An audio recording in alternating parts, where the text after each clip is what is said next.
Welcome to Dr. Dolittle Educational Pet Series. Kennel cough is a highly contagious respiratory disease in dogs, caused mainly by Bordetella bronchoseptica and canine parainfluenza virus.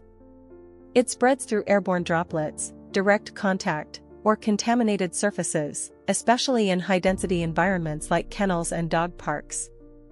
Symptoms include a dry, hacking cough, sneezing, nasal discharge, and in some cases, lethargy or loss of appetite. While rarely fatal in healthy adult dogs, it can lead to pneumonia in puppies and immunocompromised pets.